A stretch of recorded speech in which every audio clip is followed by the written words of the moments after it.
예, 안녕하세요. 등산 정보 채널입니다.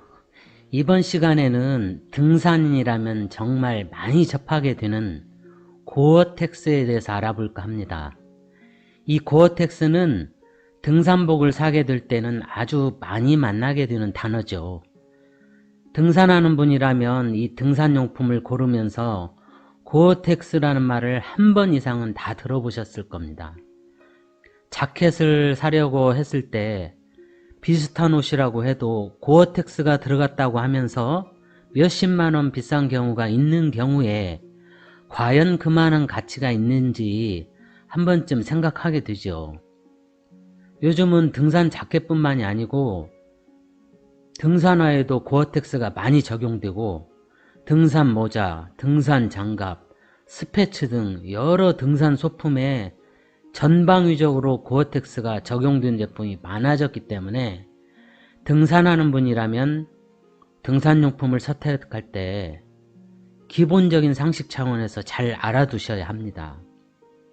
고어텍스에 대해서는 생각보다 많은 분들이 여과 없이 받아들이는 경우를 많이 봤습니다. 초보자의 경우에는 고어텍스 등산복을 보온이나 방수 때문에 입는 것으로 아는 분도 있는데 고어텍스 등산용품은 보온하고는 관계가 없고요. 방수 때문에 사용하는 것도 아닙니다.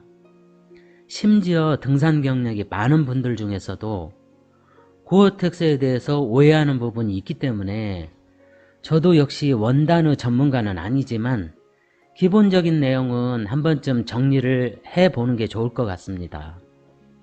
이 고어텍스가 워낙 많이 통용되고 있기 때문에 어느 정도 알고 계신 등산인들도 계시겠지만 제가 설명드릴 때 그 초보자를 위해서 그 눈높이에서 이해할 수 있도록 기초적인 내용부터 말씀드리려고 합니다. 먼저 간단한 질문부터 해볼까요? 고어텍스는 무슨 이름입니까? 원단 이름일까요? 사람 이름일까요? 업체 이름일까요? 예, 정답은 모두가 해당될 수 있습니다. 고어텍스라는 것은 미국의 고어라는 연구원이 개발을 했고 그 사람의 이름을 딴 원단 소재이고 그 소재를 적용한 제품을 만드는 업체가 설립되었기 때문입니다. 그래서 이 고어텍스는 고어라는 사람에 의해서 개발된 고어사의 원단 소재라 보면 되겠습니다. 이 고어텍스는 지난 20년 동안 특허로 보호되었죠.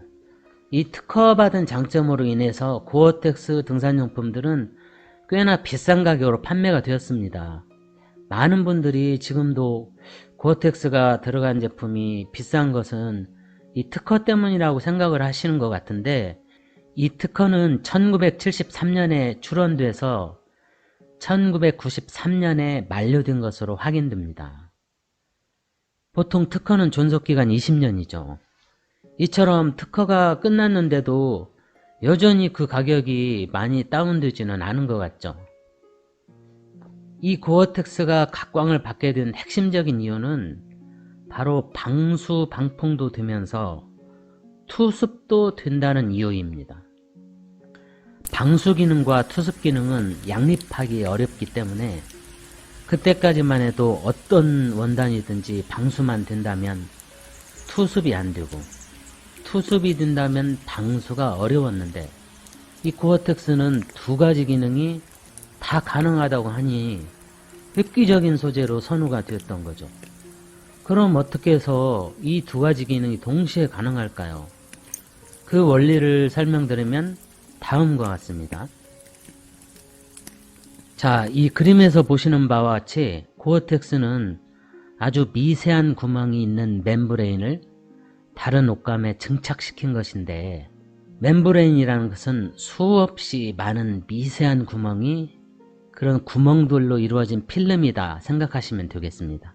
바로 이런 그 미세한 구멍이 핵심인데 그 크기가 물 분자보다는 작고 수증기보다는 크기 때문에 외부로부터 비와 같은 물기는 못 들어오게 하고 몸으로부터 발생하는 땀의 김, 즉 수증기는 밖으로 배출한다. 그런 원리입니다. 자, 그럼 이 원리대로만 효과를 발휘한다고 하면 등산복에는 매우 유용한 것이 당연하죠. 왜냐하면 눈과 비바람을 막기 위해서 방수원단의 등산복을 입게 되면 안으로부터 땀 배출이 안 돼서 축축하고 불편하다는 다른 단점이 생길 수밖에 없는데, 외부로부터 방수, 방풍도 되면서 안으로부터 발생한 땀 배출도 잘 되니까요. 원리로는 확실히 그 장점이 발휘될 수가 있습니다. 자, 그러면 실제 사용상의 경험에서도 모든 분들이 이 문제를 해결했을까요? 체감하는 것에는 개인차가 있습니다만 주변에서나 등산하시는 분들이나 인터넷의 등산인 커뮤니티에서 보면 비싼 자켓을 샀는데 입을 일이 별로 없다. 고어텍스 등산복도 젖는 경우가 있더라. 방수는 되는데 땀 배출은 별로 효과가 없다. 이런 얘기들을 적지 않게 많이 접하게 되죠. 왜 그런 의견들이 생겼을까요? 분명히 이론적으로는 비는 맞고 땀은 배출해서 방수도 되고 투습도 되어야 하는데 말이죠.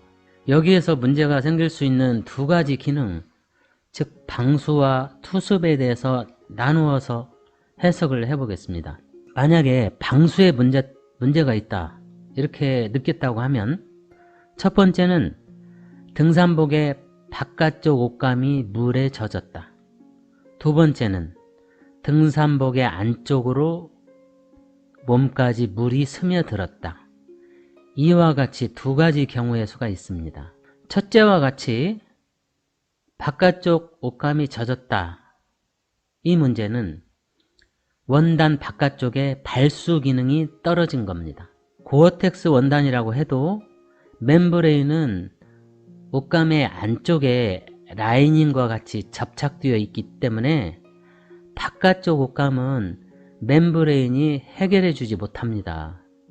그래서 별도로 원단에 발수 기능이 있어야 합니다. 그런데 이 발수 기능이 떨어진 겁니다. 둘째와 같이 몸 안쪽으로 젖어왔다고 하면 고어텍스 멤브레인에 손상이 생겨서 방수 기능에 문제가 생겼거나 원단이 멀쩡하다고 하면 물이 원단을 통과한 것이 아니고 옷깃이나 주머니나 지퍼 등 다른 곳으로 물이 들어왔다고 봐야 됩니다.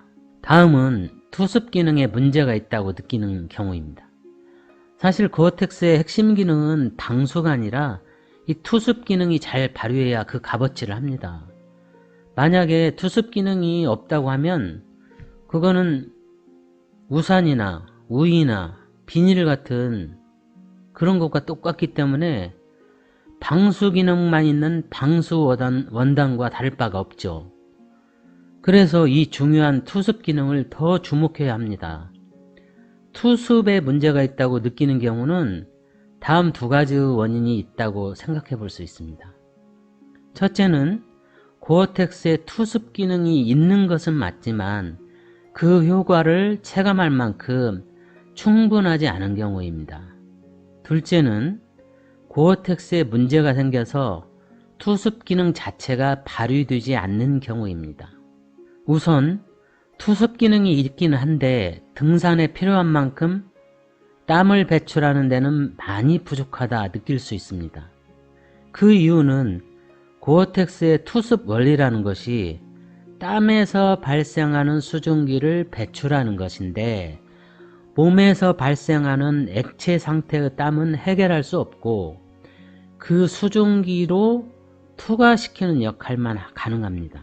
그러니까 이 끈적이는 액상의 땀의 불편함은 여전하고 땀 수증기가 발생하는 속도를 배출하는 속도가 따라가지 못하는 한계 때문에 효과를 못 느끼는 겁니다. 그리고 몸에 땀이 많이 흐르거나 옷감 내부와 외부의 온도차로 인해서 결로 현상으로 액상의 땀이 고어텍스 수막을 형성하게 되면 고어텍스 멤브레인의 구멍을 막아서 역시 투습 기능을 발휘하지 못하게 됩니다. 아울러서 고어텍스 옷감이라고 해도 바깥쪽은 방수가 되는 것이 아니라 발수제로 덮어둔 것이기 때문에 주기적으로 발수 복원을 해주지 않으면 물이 스며들고 수막이 생겨서 투습 기능을 떨어뜨립니다. 방수제를 잘못 써도 투습이 안 됩니다. 여기 등산복 한번 보실까요? 이거 뭐라고 합니까? 예, 벤틸레이션이라고 합니다. 영어로 통풍, 환풍구라는 뜻이죠. 몸에서 발생하는 습기를 배출하기 위해서 만든 겁니다. 대부분 겨드랑이 밑쪽이나 빗물이 잘 안 들어가고 눈에 잘 띄지 않는 곳에 만들어져 있습니다. 어느 정도 가격이 있는 자켓이나 고어텍스 자켓에도 이런 벤틸레이션이 달려 있습니다. 만약에 원단의 소재만으로 충분한 투습이 된다면 왜 이런 것이 필요하겠습니까? 체감할 만큼 충분한 투습이 안 되기 때문에 강제로 통풍구를 만들어서 습기를 배출하는 것입니다. 다른 이유로 고어텍스가 문제가 생겨서 투습 기능이 떨어진다고 느낄 수도 있습니다.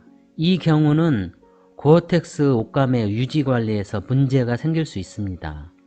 등산을 하게 되면 옷감에 많은 땀이나 유분 등 다른 오염물질이 묻을 수 있는데 땀에서 생기는 염분이나 유분 등 이런 오염물질이 고어텍스에 구멍을 막게 되면 투습 기능이 떨어집니다.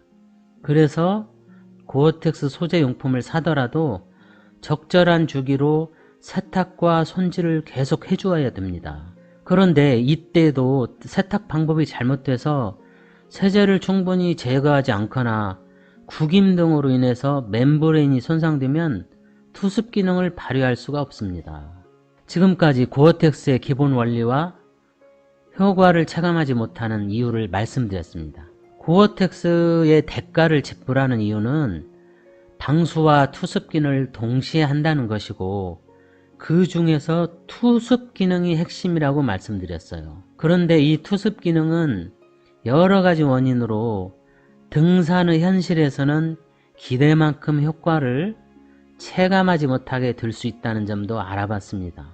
그 원인의 몇 가지 중에는 투습 기능이 있더라도 땀을 배출하는 속도를 충분히 따라가지 못하는 한계가 있을 수 있고 지속적으로 발수 기능 복원과 효과적인 세탁 관리를 해주지 않는다면 고어텍스의 기능이 떨어지거나 아예 기능을 상실할 수 있습니다.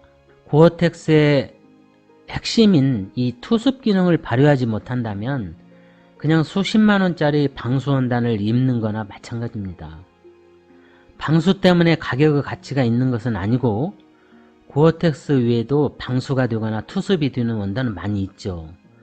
혹시 방수도 되고 땀 배출도 잘 될 것으로 기대치가 높거나 부지런하게 발수 복원과 세탁, 손질 등 유지 보수 관리를 잘 할 자신이 없는 분이라면 고어텍스를 사더라도 효과를 느끼지 못할 수 있습니다.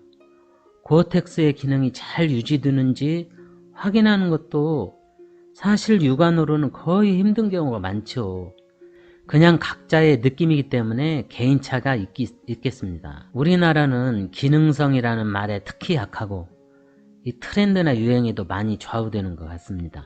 등산용품에도 모자나 장갑이나 스패치 등 생각지도 않았던 곳에 요즘은 고어텍스가 많이 사용되는 것 같습니다.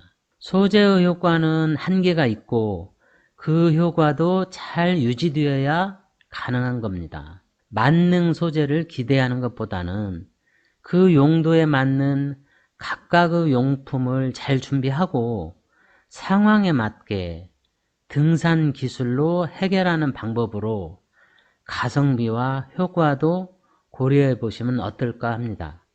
오늘 고어텍스에 대해서 말씀드렸습니다.